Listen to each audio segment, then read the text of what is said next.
Hello Légus, c'est l'été qui veut dire update lecture de printemps. Comme vous le savez ou peut-être pas, je vous fais des updates saisonnières. Il y a quand même eu pas mal de mitigés et de...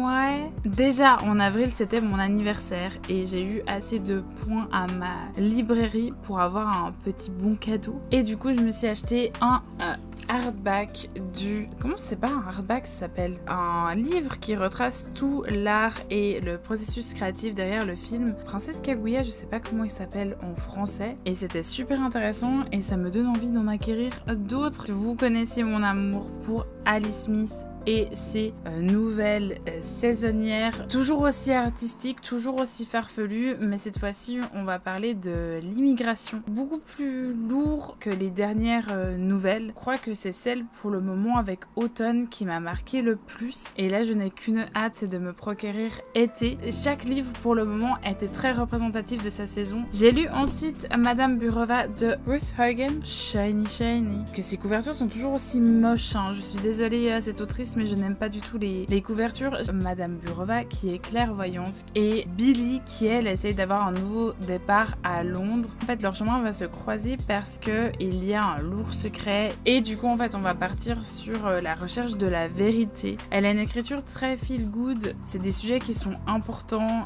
qui sont bien traités. Il est un peu lent, j'ai trouvé sur certaines parties, mais en fait c'est un peu comme un téléfilm et que tu te dis ça va être un peu niais mais ça va être bien et c'est... Mais excusez-vous, monsieur des travaux. Trait de livre de plage, j'ai écouté Mrs. England by Stacey Hall. C'est Ruby qui est une nanny et qu'en fait sa famille dont elle s'occupe vont partir aux États-Unis. Ah oui, j'ai pas précisé, c'est en 1900 que ça se passe. Et elle a pas tellement envie de partir aux États-Unis, elle a envie de rester en Angleterre. Et en fait, elle est envoyée dans un trou paumé au Yorkshire, dans une famille qui est très spéciale. Et il y a vraiment plein de mystères et de choses étranges qui se passent chez les England. Je pense que je l'aurais moins kiffé si je l'avais lu, que ça te paraît moins longuet le temps, parce que c'est le premier reproche qui était facile, c'est que c'est très long pour pas grand chose. Dès qu'on était arrivé, dès les premiers jours qu'elle est chez les England, j'avais déjà compris ce qu'elle allait se tramer. Vu que l'autrice est très réputée, je m'étais dit que ça allait être ma porte d'entrée aux Stacey Halls. The Secret History by Donna Tartt. J'ai été influencée par les réseaux sociaux et généralement quand je me fais influencer par les réseaux sociaux, je suis déçue. Un mec qui décide de quitter sa famille pour aller étudier dans une université très loin de chez lui.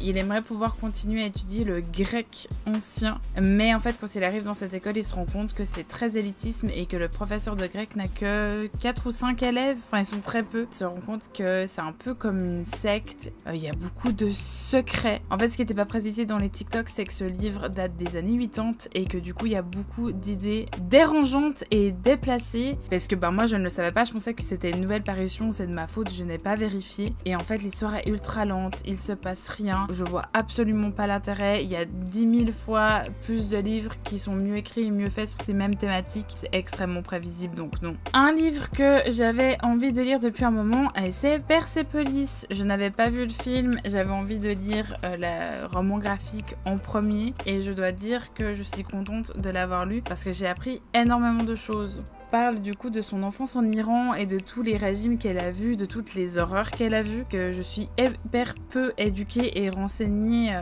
par rapport à l'Iran, tout ce qui s'est passé, mais j'ai beaucoup aimé. Une autre grosse déception, Excellent Women par Barbara Pym. En fait ils ont réédité ces livres avec une nouvelle couverture et en fait c'est un livre qui date des années 60.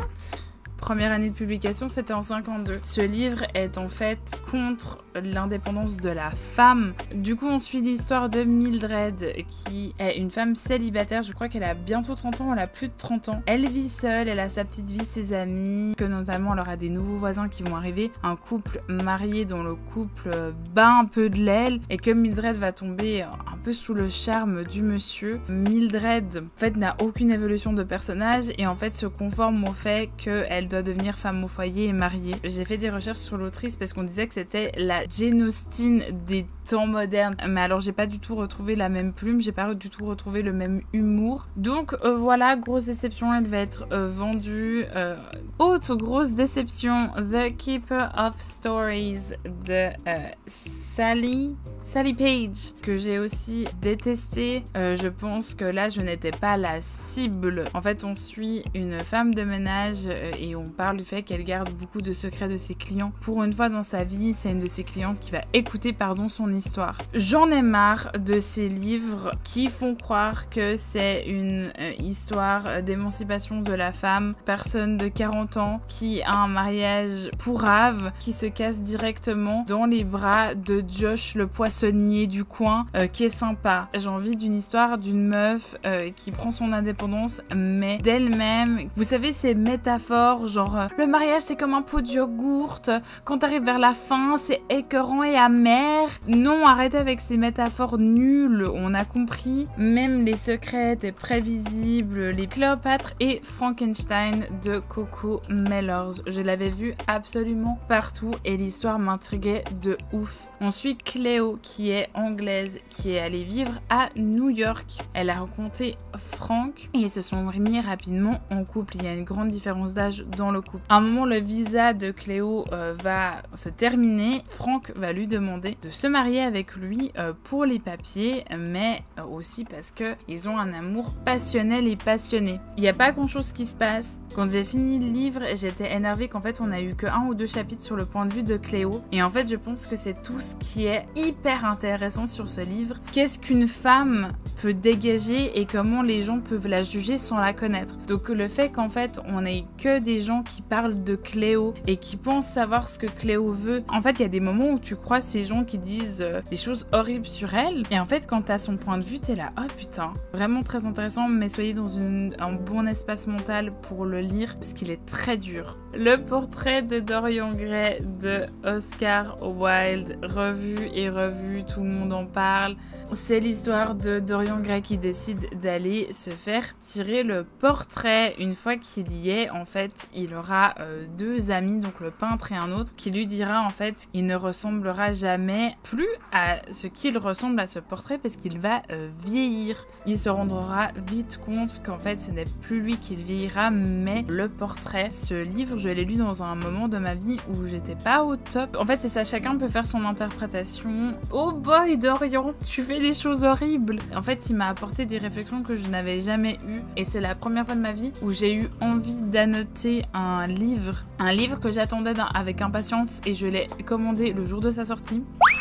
Christelle Dabos, ici et seulement ici. Je sais que c'était soit sur Goodreads, soit ça passe ou ça casse. Je savais pertinemment que ça allait être absolument pas comme La Passe Miroir. Alors c'est très perché, donc si vous n'avez pas aimé le dernier tome de La Passe Miroir, vous allez détester. Je le dis directement, je n'ai pas tout compris. Je pense que c'est un livre à relire et que qu'on prend au fur et à mesure. Moi, ça m'a fait un sentiment hyper étrange, c'est que ça m'a remis dans la peau de moi quand j'avais 13 ans. Ouais, je sais pas, encore une fois, c'est quelque chose que je relirais volontiers. Par contre, alors, les gens qui écrivent des livres sur les écoles et les élèves, si on peut arrêter de faire parler les jeunes avec des langages de Jones. Cas sympathique, c'était une bonne lecture. Eldest de Christopher Paolini, que j'ai absolument détesté. 2e tome de la quadrilogie Eragon. J'avais déjà trouvé dans le premier que la première partie était cool, mais que la 2e partie était trop lente. C'est que de l'exposition. Eragon prend son petit muesli le matin. Le seul truc intéressant, c'est qu'on a un point de vue sur son village, notamment son cousin qui est en vie. Je suis presque à la fin du 3e tome et je peux vous dire que c'est carrément mieux. J'ai vraiment envie de savoir comment ça se termine, donc je vais persévérer. Storyland de Amy Jeffs, qui nous raconte en fait l'histoire de la mythologie de Grande-Bretagne. Elle nous explique l'histoire et après une partie où elle essaie de retrouver des faits historiques. Moi j'ai bien aimé. Je sais qu'elle en a fait un 2e tome. Est-ce que je l'achèterai? Je ne pense pas. Mais en tout cas c'était très intéressant. L'autrice fait de la linogravure et c'était vraiment sympathique. The Mountain Sing de Nguyen Phan Que Mai. J'ai pas envie de dire de bêtises. Qui était un coup de cœur absolu. L'autrice est vietnamienne et qui nous parle en fait non seulement de la guerre du Vietnam mais de toutes les invasions qu'a subi le Vietnam. En fait, tu suis une famille depuis des générations à travers les guerres. Alors c'est pas chronologique, hein, tu ping-pong entre et c'était extrêmement touchant. Vraiment, je vous le conseille. Après, je sais pas, je suis partie sur un mood religieux. En tout premier, j'ai lu Good Omens de Terry Pratchett et Neil Gaiman qu'on m'avait recommandé à 1500%. J'avais jamais lu aucun livre des deux auteurs. Je suis mitigée. J'avais même hésité à l'acheter en version collector tellement que je pensais que j'allais l'aimer. C'est un bof. Vous savez que moi j'ai un problème avec les personnages quand tu en as trop. Parfois tu vas suivre des personnages juste pour un gag. Alors le gag est très drôle à la fin. Hein. Bah moi ça m'a mis en confusion. Mais je l'ai trouvé très dur à suivre. Beaucoup d'éléments notamment par rapport à l'apocalypse qui ne sont pas expliqués. Et que les auteurs partent du principe que tu es au courant de ça. Donc oui, j'étais très perturbée. Ça n'a pas du tout été un coup de cœur. L'autre livre biblique que j'ai préféré, David Safié, Jésus même.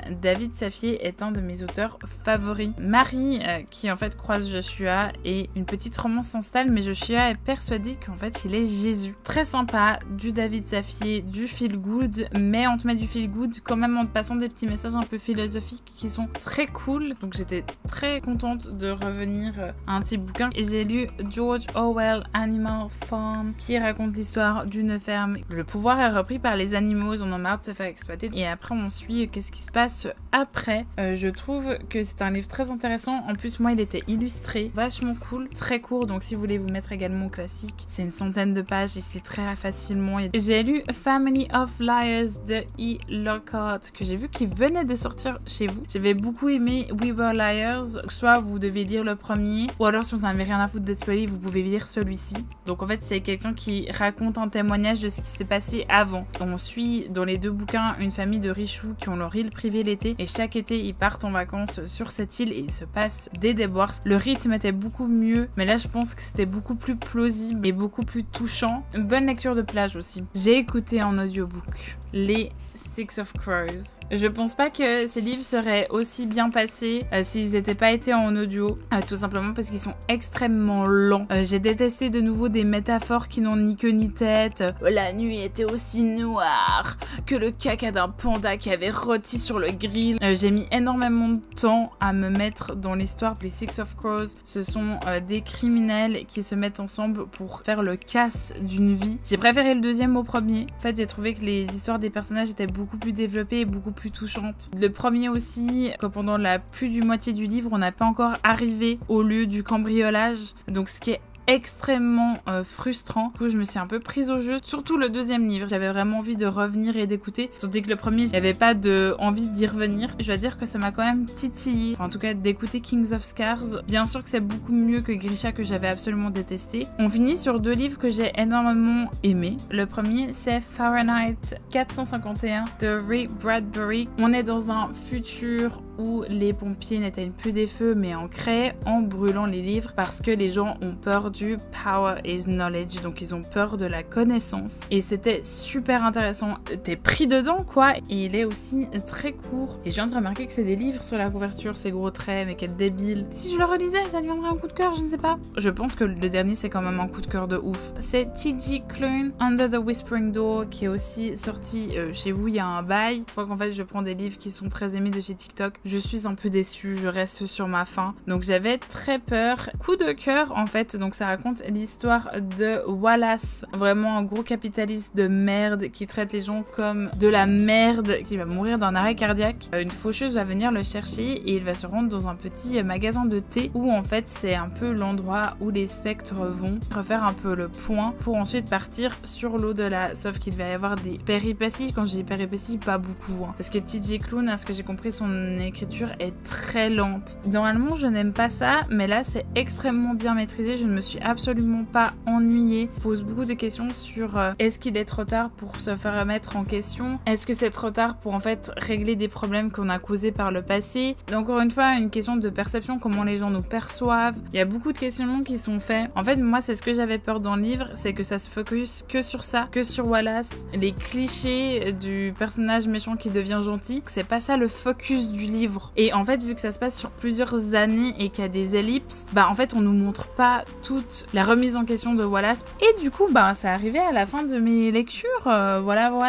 Vraiment assez mitigé, du très bon comme du très mauvais. Que je lis enfin La vie invisible de Hadi Larue pour faire un petit teaser du truc de l'été. Je vais essayer de finir ma pile à lire. Et puis moi, je vous retrouve prochainement pour une prochaine vidéo ou un live. Et je vous dis à plus en bus légus.